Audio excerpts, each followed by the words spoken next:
Alright, cool, great. So, I'm gonna start with a love poem. It's loud and stupid, and I hope you liked it. It's called Me But Happy.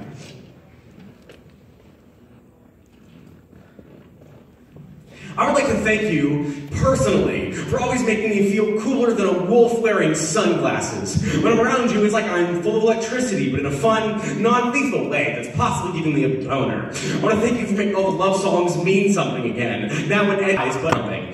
One of the best parts of being in love with you, like born. You make me want to do pointless, actually dumb things like learning flute or voting. You have to vote, please vote. Okay. The second or third, all my all days with cheeseburgers. Have you ever smashed your face with like 2 pieces? But I imagine it's kind of like holding your, if I had scurvy, or instead of scurvy with you. I'm gonna say, well, 12 negative to that I can leave you a voicemail. I want to thank you for never, not once, not ever making fun of me for crying when I watched the exact same scene from Parks and Rec for the 25th time. If you had your way, every day I'd meet a puppy. Every night would be trivia night. Every morning I get to wake up and punch Ben Affleck in his stupid fucking face. He ruined Batman, fuck that guy. Alright, I was trying to be like, cool and stuff, but it's hard to act like I don't care when you're so pretty all the goddamn time. The new way to say I love you is to just ram our foreheads together. We can't really be sad if we're both sad in the same place, right? I want to thank you for always wanting me to be me, but happy. I don't know why we're both here, but since we are, let's make out until we're dead. Before I met you, I wanted to be dead all the time. I still do, because of the, mental illness, but now that you're here, I don't want to die anymore. If you were a breakfast cereal, you'd be called Reason to Wake Up O's. If you were, that's the dumbest line I've ever written. That's the stupidest shit. All right. If you were a book, it'd be titled Your Perfect Life, right here, sure. There are probably infinite dimensions. But I'm with you in this one, so why would I try to find them?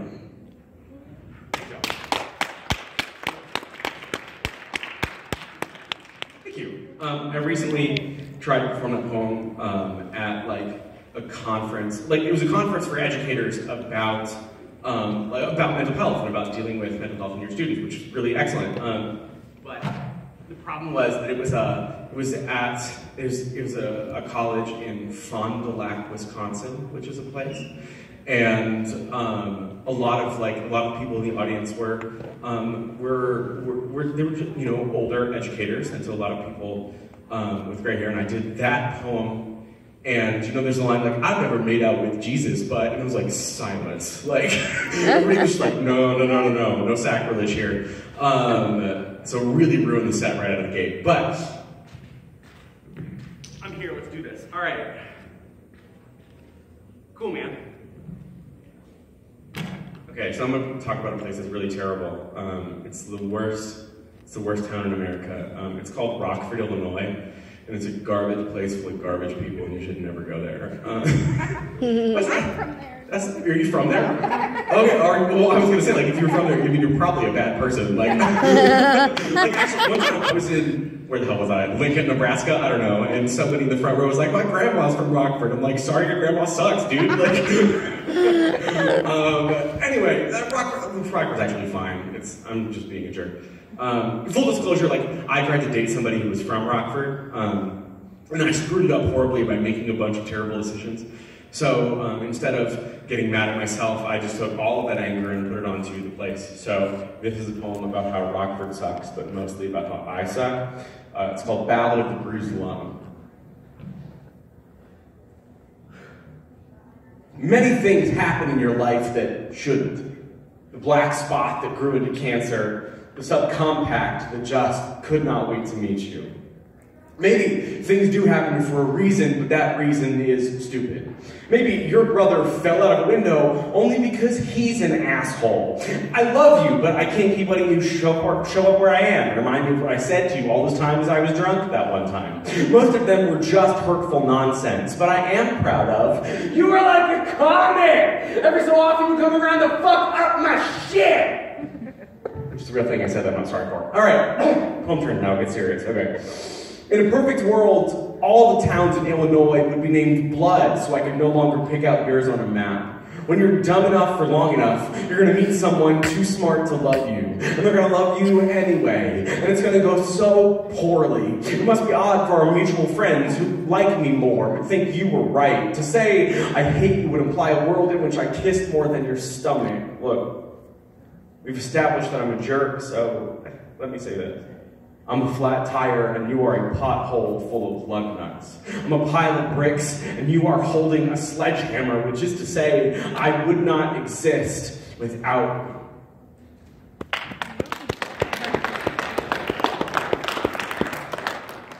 That poem is alternately titled, Never Date Me. Just don't do it. Don't date poets in general, actually. We'll just, yes. What was that one line you said where it said, I'm not dumb enough, or something dumb enough? When you're dumb enough for long enough, you're gonna meet someone too smart to love you, and they're gonna love you anyway, and it's gonna go so poorly. Wow. Yeah, I wrote that and I was like, oh, my whole damn life. All right. Yeah, I mean, just like, don't, like, seriously, just don't date poets in general. They'll just steal your car and then write a poem about how you're a jerk. So just never do it. I would say that's hyperbole, but actually, like, I stole that person's car and then wrote that poem. So,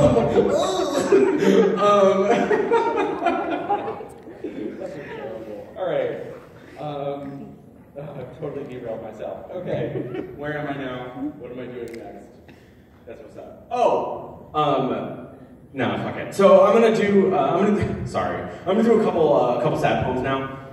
Then I'm gonna get back to funny poems and, like, you know, I apologize, but, like, y'all came to watch poetry at fucking noon, so I assume you enjoy being sad. Cool, great. So this is probably the oldest and one of the shortest poems I'm doing the set. It's the title poem of my first chapbook I ever released, which is now out of print, so you can't have it. But this poem's called Clatter. I know this one. I know them all. It's impossible to imagine a color you haven't seen.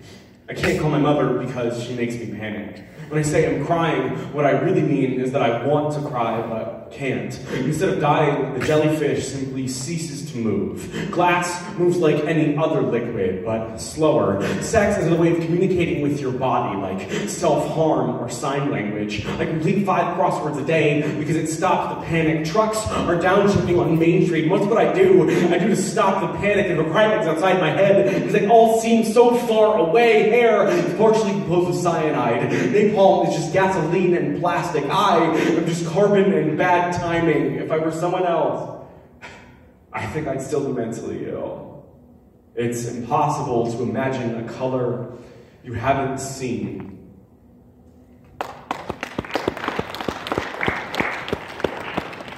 Thanks, y'all. That poem combines 2 of my favorite things, sadness and facts. So, listen, that was way funnier than what y'all gave it. Anyway, all right. Cool. That's what's up. So, okay, one more sad poem and then filth. So, this next poem I'm going to do, okay, so I was just on tour in the UK for like 5 weeks, and while I was there, I did an interview with the BBC, because I'm very fancy, and during that interview, like at the end of the interview, they asked me to do a poem, but they specifically wanted one that was like new, that there wasn't like a video of, or they didn't have exposure, and they wanted it to deal specifically with mental health, and they wanted it to be kind of anthemic or uplifting at the end. And I was like, bro, I got like 1 poem. But I did this poem, and they hated it. They did not like it at all. But I'm gonna do that poem now, because fuck the BBC. So, I shouldn't say that, they're watching. All right. Cool. This poem, this is the first poem I wrote that's going to go in my new book. This poem's called Lake.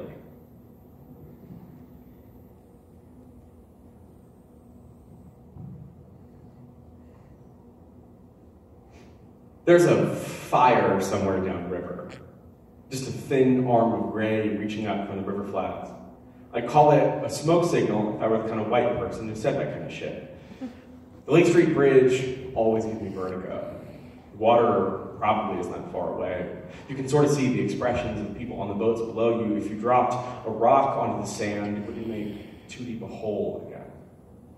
Gotta go home now, but I'm sitting outside my old home. So when does home emerge from just a place where I put all my stuff? The new house is where I do all my living, so I guess the old house is where I'm dead. I've been saying all that so I didn't have to say this. It's too easy to jump off a bridge or take some pills.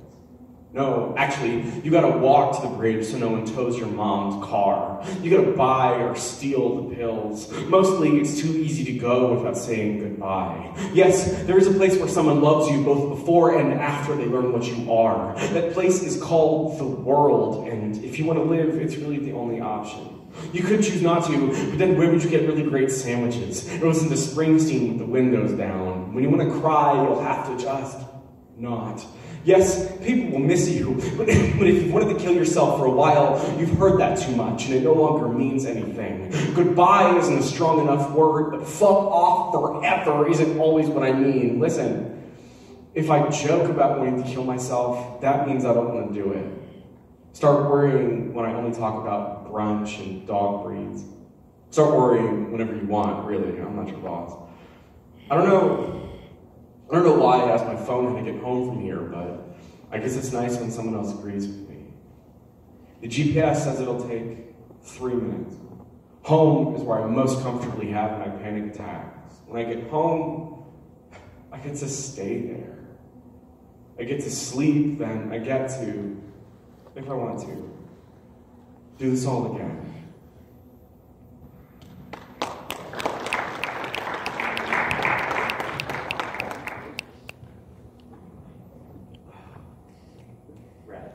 Yeah, I like that one. The BBC can suck it. All right. That makes me sound very ungrateful. Like, they were very nice. The interview was really excellent, professional. We just had a disagreement about, like, exactly what honesty means in poetry. So, yeah, whatever. All right. Cool. That's what's up. All right, I'm going to do a couple funny poems now. This one's going to be gross. So, you know how online dating is the worst? You know how human interaction is the fucking worst? Like, just like trying to like talk to people or like be like close or intimate with anyone is just goddamn terrible. Okay, we can fix online dating. Cause like, you gotta like put in a bunch of pictures of yourself that you don't like, and then you gotta like write a bio that nobody reads. So the next time we were downloading Tinder for the 4th time, I would recommend when you're writing your bio, like instead of like describing yourself, being like, this is where I'm from, and this is the stuff I like, because that shit's boring. I would suggest instead that you write the worst possible bio you can think of, because if you came here, that's probably going to attract the kind of people you're interested in. So I've collected some suggestions for you here. This is rejected ideas for Tinder profiles. Hey girl. What's up? I smell terrible, and I can't stop eating cheese. Ain't no party like an anxiety party, because an anxiety party might kill you! Hi, my name is Neil. I have feelings professionally, and you should never introduce me to your best friend, because I will definitely fall in love with her too. Hey girl, are you looking for a man who will make your life way more frustrating? Have you ever spent 3 straight days crying in bed because you realized that everyone you ever really loved you hurt horribly, and that they probably would be better off if they never even met you? Bro, you ever eat an enchilada, think about it all day, and then realize you might be depressed? Hey, I have athlete's foot, and I just found out what a hedge fund is. Want to party? What's up, ladies? I'm 6 foot 1 inch. Those are 2 different measurements. I lied to you. 5'10". Okay. I'm not saying that dating me is like adopting a stray cat, cleaning it, feeding it, giving it somewhere warm to sleep, and making it generally safe and happy, only to have it leave one day for no apparent reason. But I'm not saying I've never been in love, but I am saying that I have a gigantic collection of replica Civil War era swords. So you be the judge. If you've ever made a bunch of pasta, way overcooked it, but eating it anyway because you're tired and you just want to go to sleep. That's basically what it's like to have sex with me. Oh, yeah, I mean that too, but alright. I'm essentially the wood paneling of people. I'm hideous on the outside, and what's underneath is almost certainly more fucked up. And finally, if you took all the love letters I've ever written, and you built a house out of them, you would have a shitty house. Built on lies. Thank you.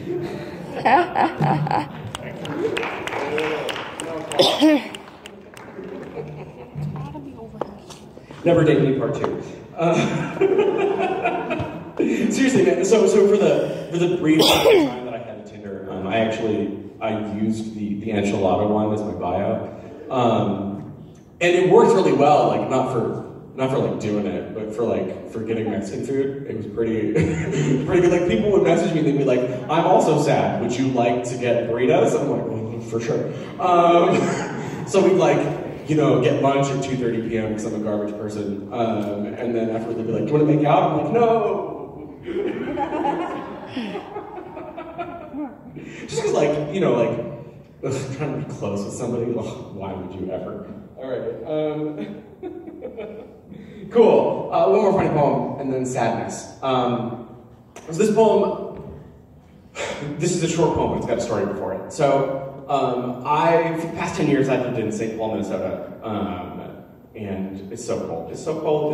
It's so cold, dude. Because, I grew up in Houston, Texas, which is a terrible swamp. Never go. Just don't go, dude. It's 100 million degrees all the time, and it takes 4 hours to drive across the city and not that much traffic, and the mosquitoes are so big they don't want your blood, they want your wallet. It's just a messed up place. And so I moved from there to fucking Minnesota, and I was totally unprepared, right? Because everyone in my family, they were all from Texas, California, so they were all like, "Oh, we'll get you a jacket. You're gonna be fine." Not fine, Carol. So it was my first winter, right? In December, it was 5 degrees outside, and I took a shower and I walked outside with my hair. Yeah, that made me feel great. I took a shower and I walked outside with my hair wet, which you shouldn't do, and because my hair just froze to my forehead, right? Because that's what happens when you're a sinner. So, so my hair just stuck to my damn head, and not thinking at all, I just, I went to brush my hair off my forehead, and a piece just broke off, a piece of hair that long, just broke off my damn head, and just I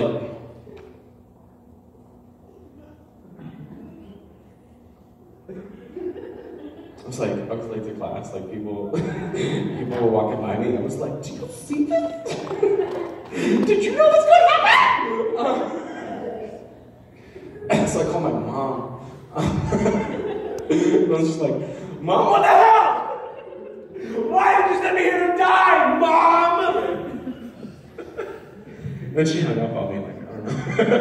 Then she sent me a text later that just said, "Ha ha ha, my plan is working." I'm just kidding, my mom doesn't know how to love me, so. That's totally a joke. My mom's a wonderful woman. She's a really excellent mother. She raised me despite very challenging circumstances. Actually, one time, so I was in Texas. I was doing a show in Denton, Texas, which is a place, and my mom was in Austin, which isn't that far away. So she came with me to the show, and I was doing that bit, but I forgot she was in the crowd. So, so this is the noise I made at the exact moment I realized I'm a bad son. I was like, "I'm just kidding. She didn't know how to love me." Oh. Sorry, Mom. Thanks for raising me. This woman is stone cold, man. She just shouts out from right over here in the crowd, in front of 400 people. Microphone, great. In front of 400 people, she's just like, "It's okay, you're just ungrateful." Totally fucked me up, dude. Nobody, really ruined my credibility for the whole crowd. Nobody thought. I'm gonna switch microphone. Okay, cool, great. Excuse me. Now he has to find a microphone. Blue mic. This is me talking on the blue mic. Perfect. Great. Yeah, like, I was like at the merch table trying to sell like books and shit, and everybody just walked by. The like me and the table, and they were like, bad son. So anyway, that's just a story about my mom's very funny. So should this mic be a little bit louder? Is that how y'all feel, or is this good volume? I'm getting some nods. A little bit louder? Yeah? Cool, great. I might want this.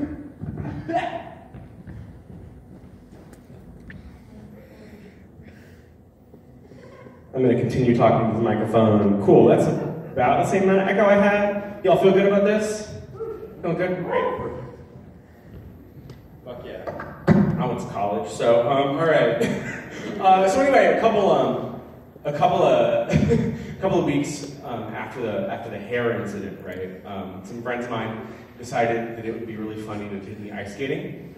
I'd never been ice skating in my life because Texas is where ice goes to die. So I'm just like tottering around, just like I'm gonna lose all my fingers, and there are these little kids, right? They're all like 7 or 8 years old. And they're all wearing hockey jerseys, and they're all just like whipping around this ice skating rink, like playing tag and shouting and like generally just being cooler than everyone else. And I was really mad at them, so I wrote them a poem. This poem's called Unsolicited Advice to Minnesota Children. Listen here, you little shits.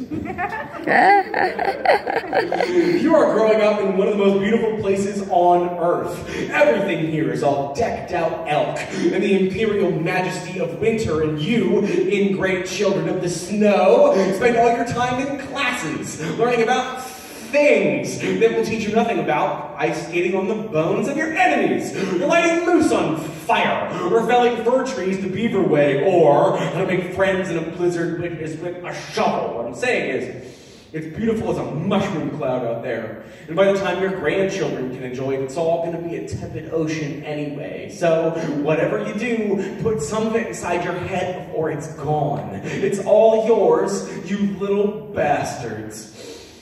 It's all yours.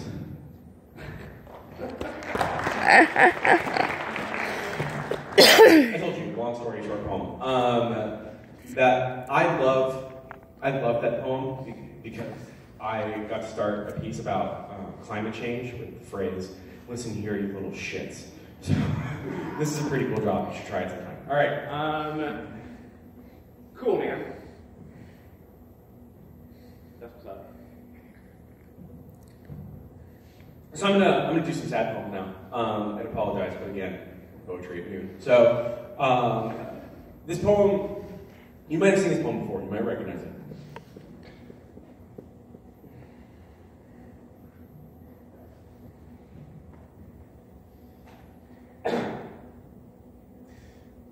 The first time I saw her, everything in my head went quiet.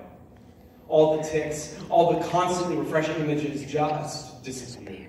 When you have obsessive compulsive disorder, you don't really get quiet moments. Even in bed, I'm thinking, go out the yes, to wash my hands, yes, to wash the yes, to wash my hands, yes. When I saw her, the only thing I could think about were the hairpin curve of her lips, or the eyelash on her cheek, the eyelash on her cheek, the eyelash on her cheek. I knew I had to talk to her. I asked her out 6 times in 30 seconds. She said yes after the 3rd one, but none of them felt right, so I had to keep going. On our first date, I spent more time organizing my meal by color than I did eating or talking to her. She loved it. She loved that I had to kiss her goodbye 16 times, or 24 times if it was Wednesday. She loved that it took us forever to walk home because there are lots of cracks on our sidewalk. When we've been together, she said she felt safe, like no one would ever rob us because I definitely locked the door 18 times. I'd always watch her mouth when she talked, when she talked, when she talked, when she talked, when she talked. When she said she loved me, her mouth would curl up at the edges. At night, she'd lay in bed and watch me turn all the lights off and on and off and on and off and on and off and on and off and on and off. And off. She'd close her eyes and imagine the days and nights were just passing in front of her. Some mornings, I'd start kissing her goodbye, but she'd just leave because I was making her late for work. When I stopped at a crack in the sidewalk, she kept walking. When she said she loved me, her mouth was a straight line. She told me I was taking up too much of her time. Last week, she started sleeping at her mother's place. She told me she shouldn't have let me get so attached to her. This whole thing was a mistake, but how can it be a mistake that I don't have to wash my hands after I touch her? Love is not a mistake. It's killing me that she can run away from this and I just can't. I can't go out and find someone new because I always think of her. Usually, when I obsess over things, I see germs leaking into my skin. I see myself being crushed by an endless succession of cars, and she was the first beautiful thing I ever got stuck on. I want to wake up every morning thinking about the way she holds her steering wheel, when she turns shower knob and she's opening a safe, when she blows out candles, blows out candles, blows out candles, blows out candles, blows out candles, blows out candles, blows out. Now, I just think about who else is kissing her. I can't breathe because he only kisses her once. He doesn't care if it's perfect. I want her back so bad. I leave the door unlocked. I leave the lights on.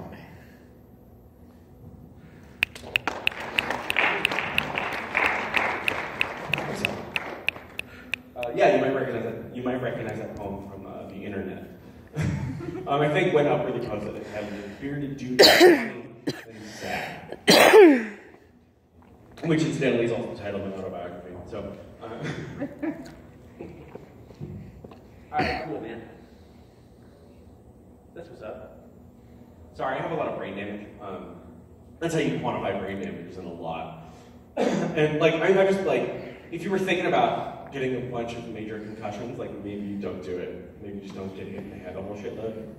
Because like, at this point, like my memory is like pretty messed up. So like, I wrote that set list not that long ago, and I don't super remember writing it.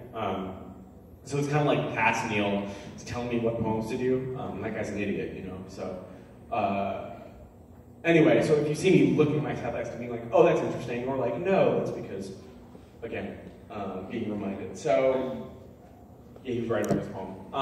This poem, when I wrote this poem, I did a thing that I promised myself I would never do.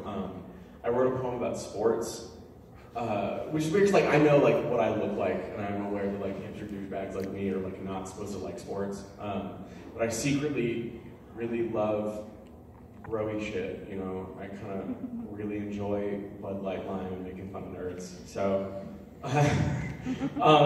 So anyway, so last fall, I was in a hotel in Jasper, Indiana, which is a place, and I was watching a football game, and it was the Indianapolis Colts, and they were playing really the worst football team in America, the Green Bay Packers. I don't know if you've heard of them. They're a garbage team full of garbage people from a really just trash state, just like full of like dumbasses that just like eat mediocre cheese and drink subpar beer, and they're all like, oh, like the team's owned by the community, all the profits go to boo.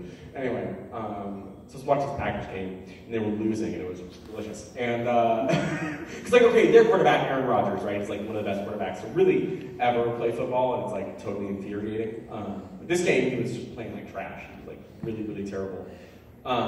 And there was this moment where like, he turned the ball over, and he was walking back on the sideline, and they just shot in his face that was like this close up, and he looked depressed, not just sad because they were losing, but like something was genuinely wrong, you know. And this thing came out of my mouth that I was so surprised that I said. So I wrote a poem about that moment. I'm still working on it. It doesn't have a title yet. Currently, the work title is King Sad Boy, and I know I can't keep that. But yeah, this poem's new. I like.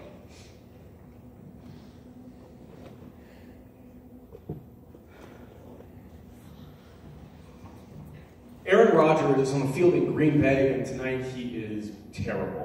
He's 13-40 with 2 interceptions and no touchdowns for a QB rating of -1 billion, which is like if I got on stage and did my entire set facing the wall and eating mayonnaise out of a jar. Aaron Rodgers, probably the greatest quarterback to ever play the game, has those bags under his eyes, telling me he's been eating a lot of cold mac and cheese in bed with the lights off. Aaron Rodgers looks how I really feel when I say, I'm doing great. Aaron Rodgers makes $22 million a year, and yet he still looks like his dog bit him after calling him a selfish person. Aaron Rodgers is, sorry. Aaron Rodgers is playing like he's thinking about how he needs to wash his sheets. He's playing like he hasn't washed his sheets in 5 or 6 months. He's playing like he washes goddamn sheets if he could just stop goddamn crying for 1 goddamn minute, but maybe I'm reading too much into this. I find myself saying out loud, as though my mouth were not my mouth, how is he depressed? He makes so much money and his life is perfect. And how much does that sound like last time someone said to me, how are you sad when you have your dream job? Or you get paid to do your art and you're in perfect health and you're engaged to someone who loves you. You don't have any reason to be depressed. But there doesn't have to be a reason. The brain is clay, but the mold is persistent. The brain is a shape, and you can only see the shadows. The brain remains a brain no matter how much cash you stack around it. My last birthday, I was surrounded by people who loved me, and the loudest thought in my head was still, they wouldn't even be sad if you died. Aaron Rodgers walks off the field in Green Bay, goes back to his dark house. They won, but it doesn't feel like it. He watches game tape until 3 a.m. and falls asleep on the couch. His phone has 4 texts, all of which say he played great today, even though he didn't. I'm going to leave this stage, then go back to the hotel where the TV will silently show me homes I will never own. People are smiling and having dinner parties while I fail to fall asleep. The question isn't, why are you sad? Or even, how can I fix it? The question is, do you need a blanket? Can I get you some ginger ale? What's your therapist's number? What kind of sandwich? Where's the darkness? What does the darkness want? Where does it hurt? Where is it quiet? And how do we get there? How can I help?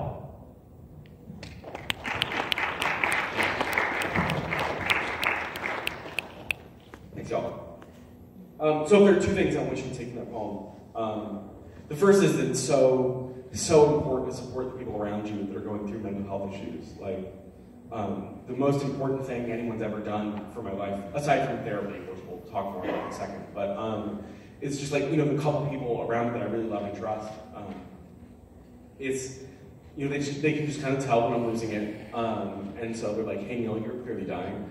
What do you need? I'm like, and they're like, would you like to just sit here and not speak for a while? So yeah, if you see an opportunity to be that person, that supportive entity for somebody, like, please do it. And the second thing that I want you to get from this poem is, fuck the Packers. Seriously, what a garbage team. All right. I'm sorry, I don't even care that much. Like, I just feel like I live in Minnesota and I'm like supposed to hate Wisconsin, but like Wisconsin's just Minnesota with no rules. So I don't know why I'm being a jerk, but.